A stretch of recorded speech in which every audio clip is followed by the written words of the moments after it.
We're about to make our way up to the Rock of Cashel. The bathroom is nice and clean. Thank goodness. That's the difference. Look at this, so cute. I love it.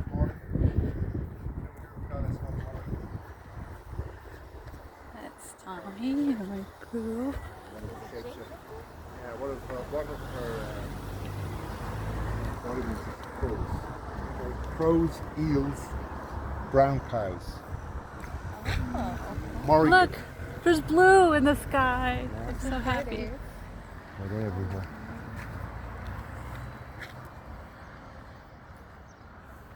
You get it's a nice deep blue, isn't it? Okay, so here I am with Tommy, my tour guide, Yeah, well, I just and I've my only little got 10, tour I've lost mates. half the I've lost Say half hi. of them Hi, Vegas. Really cute little shop. already. One of the things is time is not an enemy to race. Yeah. So just go going. This cute little shop. Look at these cute little things.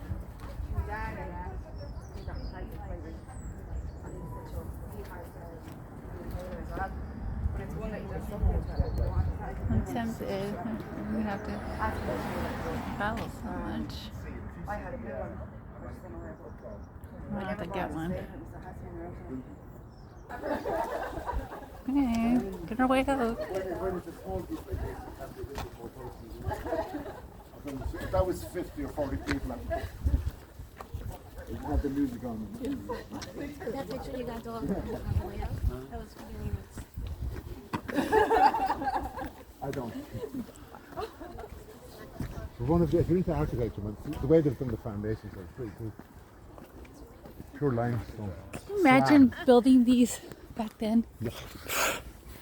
But this I That's like. what fascinates me. Is isn't it? all the struggle to do it. You know, all the Yeah. and the like the mines. And no cement. That's all original. All of this is original. You didn't have, even if it was cement, you didn't have the cement trucks. You know what I mean? You didn't have all that. We had slaves. Yeah, so sad. But and so Like when the Vikings had Dublin, it was one of the biggest slave ports in the world, or in Europe.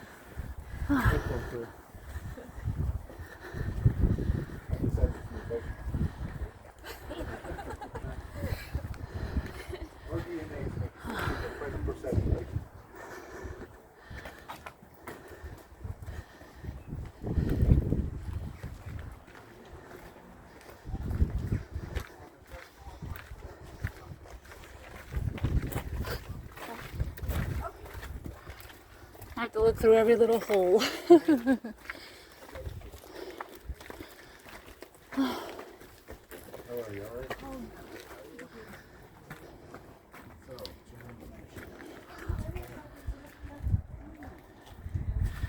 Don't want to get the cones though.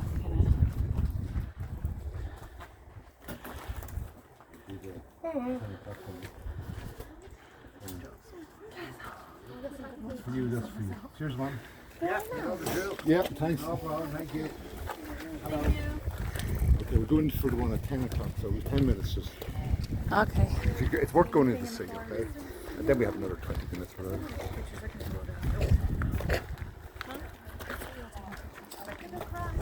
Sorry, I just stopped. Look at this countryside.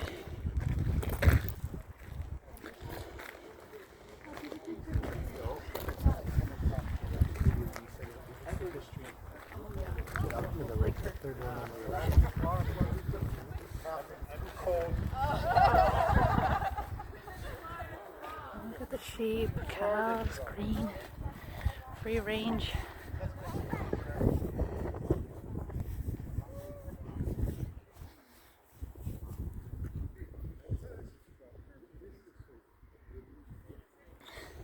I realized I could switch the screen yesterday. Oh no, I used my other phone yesterday when I took the walk in the city. Look at this. We're going in about 10 minutes. Oh, This is great. Got some blue sky. Thank you, Jesus. So happy about that. No rain. Sorry. I'm coming all the way. Coming all the way. I was gonna photobomb you guys. I thought that's true. I didn't even realize. I should have, just to make a funny moment. Yeah. We've been photobombed so many times. Oh, you did? Yeah, it makes us I've never. take the when I am. Yeah. You gotta let me photobomb you guys. yeah. Be like, okay, we're gonna take a picture, photobomb, so I can do something funny.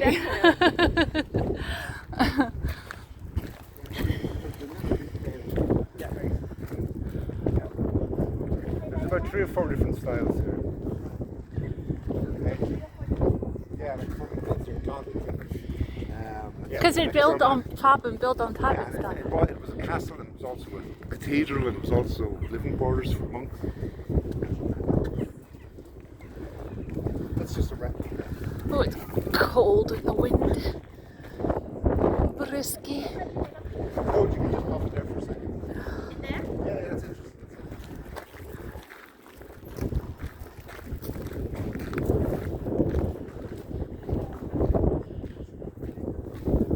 Look, it's from my height. Yeah. Bonk. I hit my head. Oh, it's nice and warm in here.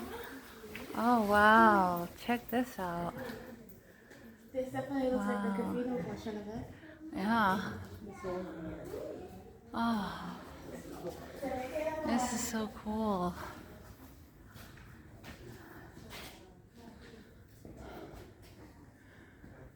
How do you say that? Where are you? It says the Rock of Cashel. I'm just kidding. No idea. I think we were looking at the top. I'm like, Oh no. Oh. oh, look. You don't know this one, you see?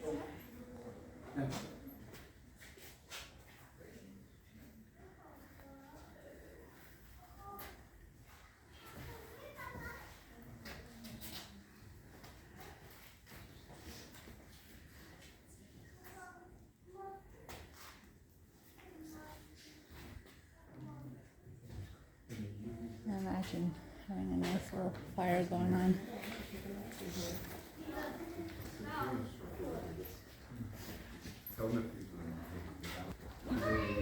It's not very tall.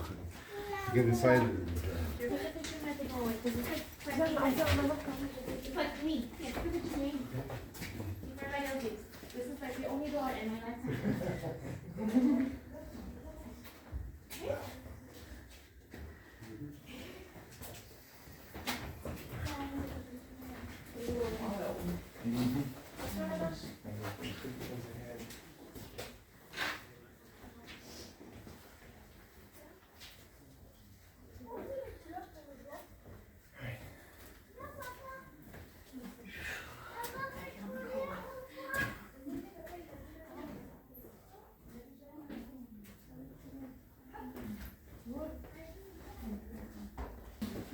Tell me this isn't cool.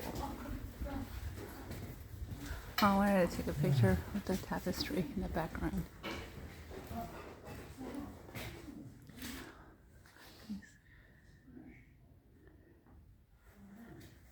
Little statue things.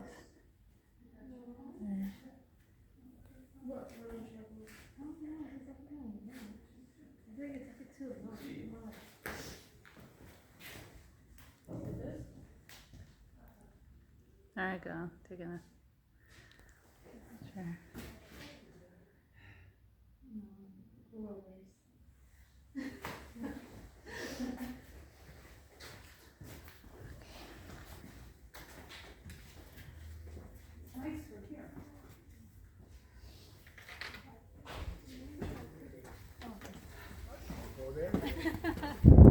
This is about 20 minutes long and it gives you a good foundation and understanding of the castle and the town in the country. So it's worth having a look. This is definitely worth having. He's a good narrator. Everything's worth having. This is amazing. They weren't very tall, right? We're not really though, aren't we? You know, there's nobody here 2 meters and Yeah. 2.5 meters. Like Basketball players couldn't come in. But they weren't. This one here is, we cannot get into this, but that's it there. Now, we can't get in because of the humidity and the deterioration of the building inside. We're trying to preserve it. But that sandstone as well, which is completely different to the limestone. Oh, yeah. But What's the most antique part of the building? in the centre? In the center. Yeah. It's the most antique. There's a round tower around here as well.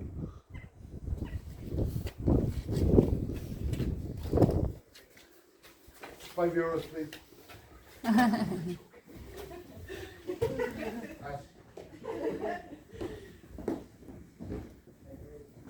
Let's start.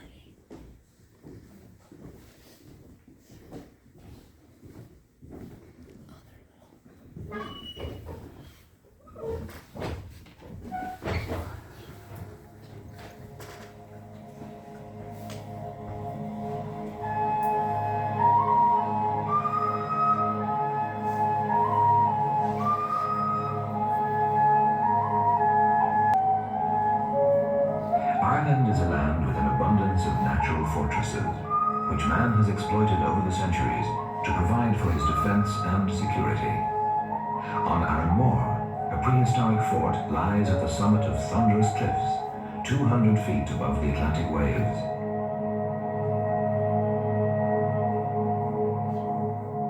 On the coast of Antrim, medieval lords built their castle on a rock promontory, looking out over turbulent waters, where a Spanish galleon was shattered in the summer of 1588. Inland, a hilltop in Donegal, with views for miles around, was used by pre-Christian builders for a stone fort. And on the borders of Ulster, Norman lords chose a steep crag on which to construct their commanding medieval castle.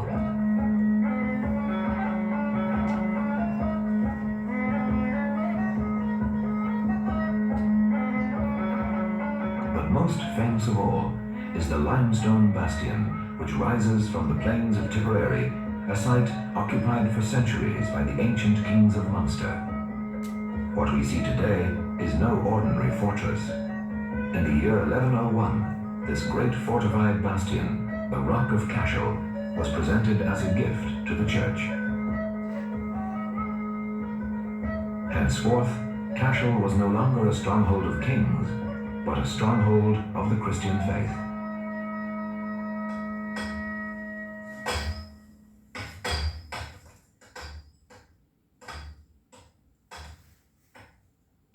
As masons laboured to build Cormac's Chapel, the Irish Church entered a new era of reform and spiritual renewal.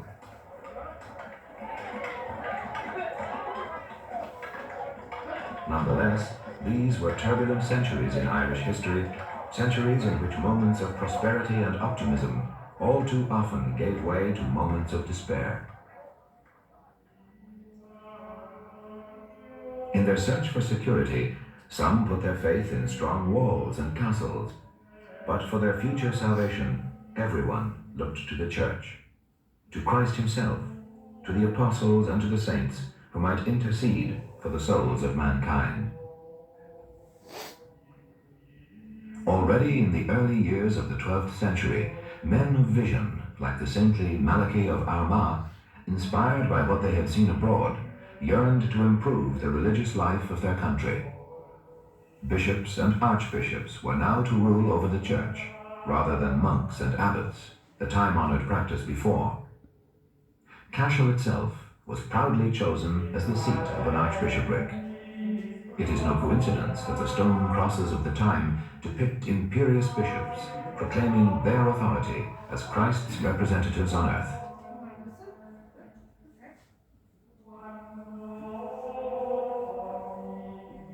From abroad came new orders of monks to set a fresh pattern of strict religious devotion. Foremost among them were the Cistercians, known as the White Monks on account of their robes of rough, undyed wool. Having trained as novices in France, the first Cistercians set up their monastery in a quiet valley at Mellifont, near Drogheda.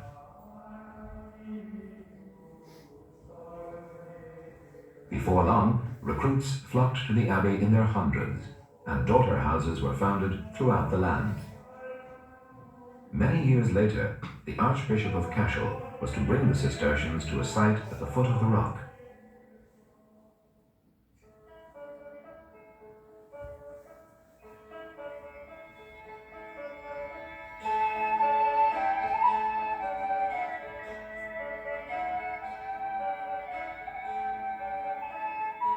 In the wake of reform came European methods of building, and by 1134 the Romanesque style of architecture was firmly implanted.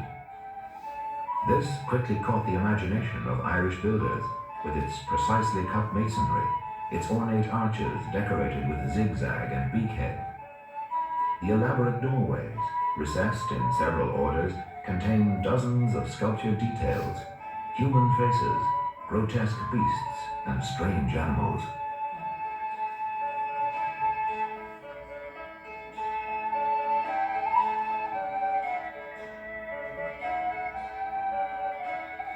The new style of architecture, Hiberno-Romanesque, was to be a unique blend of native and foreign traditions. Ancient Irish motifs can often be spotted, even faces reminiscent of those in the Book of Kells.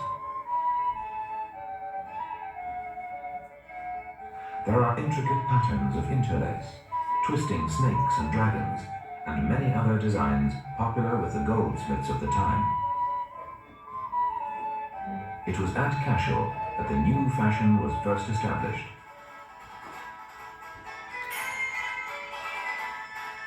After several years of labor by quarriers, masons, stone carvers, carpenters, and painters, the chapel of King Cormac stood complete, and dignitaries from all over the country were summoned to celebrate the event. It was not just the architecture that was new, but the paintings as well, for the walls and ceilings were covered in brilliant colors. Recent conservation work has revealed precious fragments of this decoration.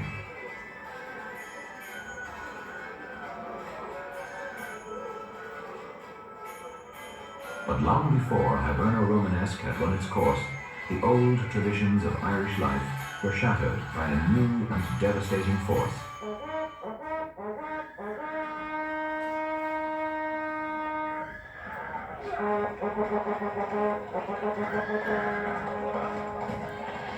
Within a few years, most of the country was overrun by Norman knights and their followers. Well protected in helmets and coats of mail, wielding long shields and controlling their horses with stirrups and spurs, these formidable knights scattered all before them. The native Irish, despising armour, were all too often put to flight. As the poet observed, "Fine linen shirts on the race of Conn, and foreigners in one mass of iron."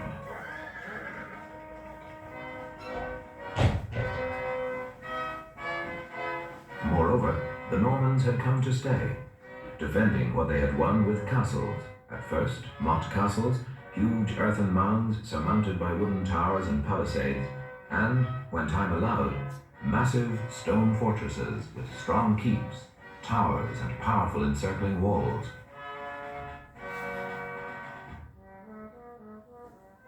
The soldiers were followed by settlers, in their thousands. Farmers, merchants, and tradesmen of all descriptions, who set about transforming and exploiting the landscape. And everywhere there was building. Mighty walls to protect the towns from enemies and intruders. Fortified gateways to control who might enter or leave. Ornate cathedrals and parish churches were erected in the Gothic style, with elegant pointed arches and tall, narrow windows.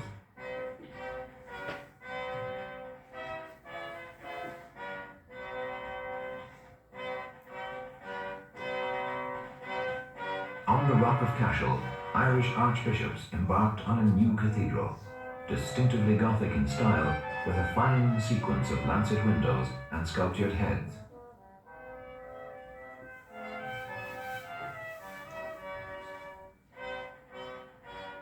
But the prosperity of Anglo-Norman Ireland did not last for long. Continual warfare between the two nations, a succession of bad harvests, declining trade, corrupt government, an invading army from Scotland, and in August 1348, the worst calamity of all, plague. Thought to have been spread by rats and by the fleas that lived on them, the Black Death brought horror and destruction. 14,000 people are said to have died in Dublin alone before Christmas.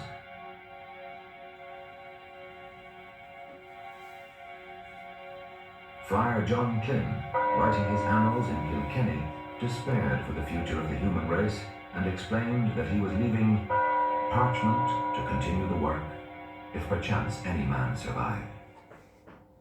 A short while later, John Klyn vanished from the scene, killed almost certainly by the plague, along with a third, some say half, of the whole population.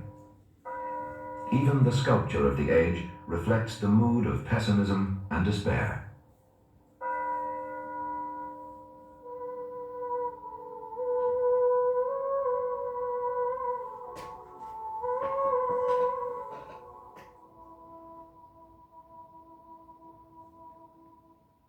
Over the next few decades, villages were deserted, homes abandoned, fields left to waste. The monasteries were also badly hit, with too few novices to fill vast, over-spacious buildings. Sections of some abbeys were abandoned and fell into decay. Subsequently, death was never far from the thoughts of man. Carvings and paintings reminded folk of how short-lived the pleasures of life could be.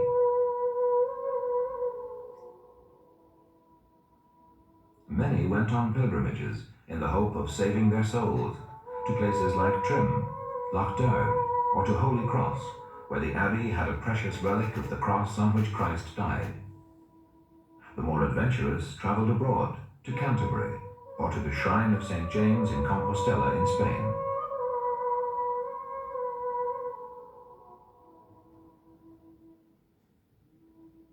At home, wealthy lords sought immortality through imposing tombs commissioned from the best stonemasons of the age. A particularly fine group of monuments was carved early in the 16th century for the Earls of Ormond and their family, the effigy of the deceased lying serene on the top. Around the tomb, the apostles and saints appear as mourners, the cheery smiles adding a note of optimism in an insecure world.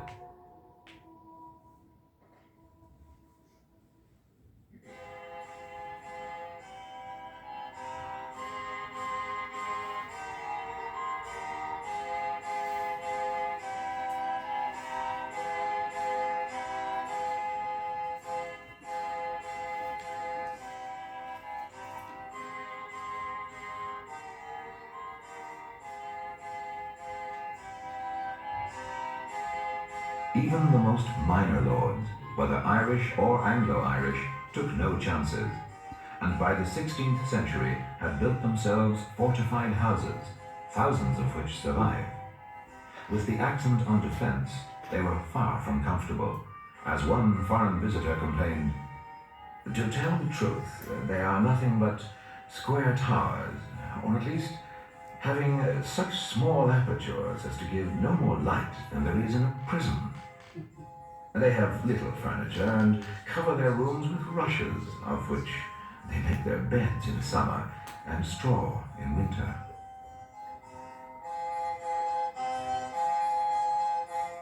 Every lord and farmer feared the thief and cattle raider. Most built fortified barns or yards to protect their herds and food stocks in time of crisis. Even the monks were afraid, and monasteries sought to preserve their possessions, occasionally with spectacular fortifications, like that at Kells Priory in County Kilkenny.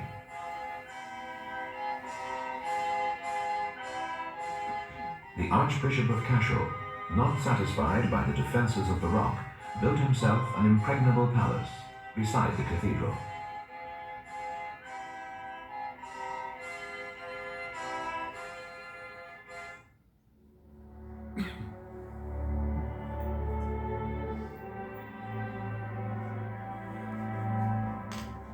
When Ireland recovered its spirit later in the Middle Ages, it was the friars, the Franciscans and the Dominicans who led the way, caring for the sick and preaching to the poor, following the example of their founders, St. Francis and St. Dominic. The energy of the friars is reflected in a group of wonderfully preserved friaries to be found especially in the West. At the heart of these buildings can be found intimate cloisters, almost hidden from the outside world, with neat limestone arches and smooth polished masonry.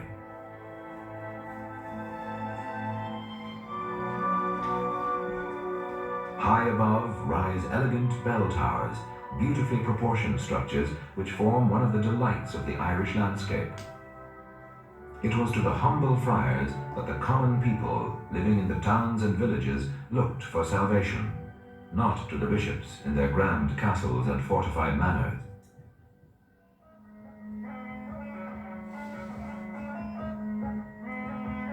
When the Middle Ages drew to a close, the old cathedral on the Rock of Cashel was still a place of worship, the services sung with solemn regularity by the vicars choral, who lived in their own hall of residence close by.